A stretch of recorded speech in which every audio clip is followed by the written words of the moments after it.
Hello. Yo, what you man saying? Welcome back to another video on the LQ Talks Hoops channel. First is first, I've got a new mic. Look at it. Look how beautiful that is. The red light and everything. So hopefully my audio is a bit better. But yeah, I'm just trying out some settings and we'll see what we end up with. But good start. But yeah, today I'm going to be another ramble video where I talk about the games. Obviously, Game 3 has finished in both games in the conference finals. I'm just going to talk about what I've seen so far in the conference finals and essentially whether I've been enjoying it or not. But yeah, we've seen the first two videos I made after Game 1. After Game 2, I didn't make a video for each, because it was more of the same thing really, except I think the Lakers guarded Jokic quite well. But yeah, so let's go into Game 3 straight away. There's no cuts, no edits, nothing, except from the beginning there'll be an edit, but no cuts. Let's go. Cool, so in the Nuggets series, we just saw Jamal Murray go off and hit 37 points with some especially tough shots made, especially at the end of the shot clock. You know, this is the type of thing needed to make the NBA Finals. This is a playoff performer. End of the shot clock, Lakers have played amazing defense for 23 seconds, and then in the final seconds Jamal Murray just does something ridiculous and makes a three, or makes a really contested mid-range. So I've been really impressed with Jamal Murray. He didn't really close out that well in the fourth quarter of Game 3, but when you have Nikola Jokic on your team as well, you don't really need to close out because Nikola Jokic will do it for you. I think Nikola Jokic got 14 points, 14 or 10, one of the two in the fourth quarter, which is still pretty good, and made some tough baskets towards the end, especially with Anthony Davis towards the end guarding him one-on-one defense, mano a mano. But yeah, Nikola Jokic didn't even have an amazing game by any stretch of the imagination. He ended the game I think with 24 points and like 6 rebounds and 4 assists, something like that, which for any other player is a great game, but for Nikola Jokic it's pretty much just a 6 out of 10, 5 out of 10 type game. But I feel like they're going to play a lot of big body ball on him in Game 4, and I think that's going to really be a detriment to the Lakers, especially with him saying he expects with Darvin Ham saying he expects Mo Bamba to be back for Game 4. I feel like it's really going to be a detriment to them, because I feel like the small ball defense on Nikola Jokic has really helped because of the versatility, the quickness of the players. Vanderbilt and Rui Hachimura putting in a great deal amount of effort in defending Nikola Jokic. It's really helped slow him down in the past 2 games. But I feel like if they stick Anthony Davis on him again, if they stick Mo Bamba on him again, it's going to be really difficult for them to work with that. Obviously, LeBron James had a pretty decent game shooting wise in Game 3, but one thing I do want to mention, Game 2, LeBron James needs to stop shooting. He needs to stop shooting from beyond the arc.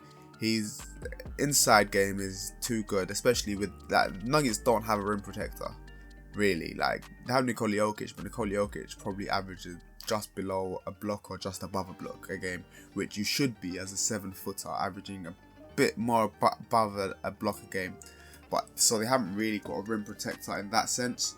And so if LeBron James attacks the rim, nobody's telling him no, nobody's rejecting him. I don't know any one of the Nuggets that's rejecting LeBron James inside the paint. And finally, a lot of costly turnovers for the Lakers. A lot of bad decision making, especially in the fourth quarter of Game 3. Just bad decision making from the Lakers players. They will lose the ball, concede a mid-range, lose the ball again, concede a 3. KCP is on a vendetta mission right now to destroy the Lakers, and he's looked really good. And finally, I said finally before, but Michael Porter Jr. offensively, his game's taking bounces. He knows when to shoot, he knows when not to shoot. His defensive capabilities have improved. His playmaking ability has improved as well. You know, they call Michael Porter Jr. Michael won't swing the rock Porter Jr. But his passing in Game 3 was really good, and the players were making the wide open looks. The one thing I do enjoy about the Nuggets is they will make the open looks. It's not like the Lakers where the shooters just can't shoot every once in a while. The Nuggets have built their team perfectly to have Jokic with these shooters, with Michael Porter Jr., with KCP, with Aaron Gordon if he's wide open, with Bruce Brown if he's wide open. You know, a secondary playmaker in Jamal Murray in there as well to help because Nikola Jokic will knock down an open three as well. So I really have enjoyed the Nuggets, and I think they will go through to the finals. I really hope so, because if LeBron James comes back, it's stupid. But yeah, let's forget about talking about the Lakers and LeBron James. This has been a really good series for the Denver Nuggets so far, and I've really enjoyed. I haven't really enjoyed it. It's been a blowout, but it's been quite impressive. Now for the Miami Heat. Yeah, that was a cut there because I had to close the door. But for the Miami Heat in their series, it comes down to effort, doesn't it? And rotations as well, to be fair. For a lot of the game, I saw Robert Williams guarding Jimmy Butler in Game 3 especially, which did work out effectively. But you have to double Jimmy Butler at some point. I know you're gonna have to concede threes if you double Jimmy Butler, but just come off with the 3-point shooters. You know, you don't double off of Gabe Vincent. That's stupid. Don't double off of Duncan Robinson. That's stupid. You have to double off of the other players that can't shoot, or double off of a Bam Adebayo. Bam Adebayo is not knocking down that three. He's probably not even going to shoot that three if he's wide open. So I feel like rotation-wise, it needs improvement, and it's effort. It's effort. The amount of closeouts I saw was pathetic from the Celtics. They need to close out on shooters that are shooting, and like again and again and again, I saw Jimmy Butler being guarded by Derek White, which I can accept. I don't like it. I prefer Jason Tatum or Jaylen Brown than him, like I said before. It doesn't make any sense to not have your two primary good defenders, big body defenders, but that are still able to move across the floor, not guarding Jimmy Butler. But Derek White slowed him down enough this game. But so, like, the closeout on some of the shots was just lethargic, tired. It was as if they've already given up this series. I was happy with the performance of Jason Tatum. He still put up shots. He still tried to attack the paint. Defensively, he wasn't great, but other than that, I think he was at least trying. He didn't end the game. He didn't play amazingly well. He didn't play well at all, really, but he was still putting in effort. Whereas players like Jaylen Brown was just settling for shots that he didn't need to take instead of being aggressive, attacking the paint. He's a good finisher at the rim, Jaylen Brown. But yeah, they're just leaving wide open shooters, and they're eating. The Bam Adebayo was eating. This drop coverage.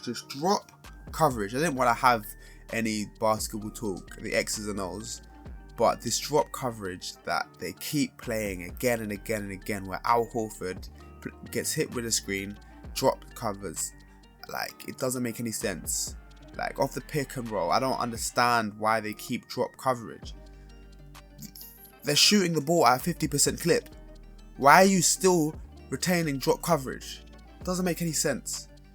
The Miami zone is just killing them as well. Like, it's killing the Celtics. Joe Mazzulla has to beat the zone, because this is elementary basketball. This is like K-12 basketball.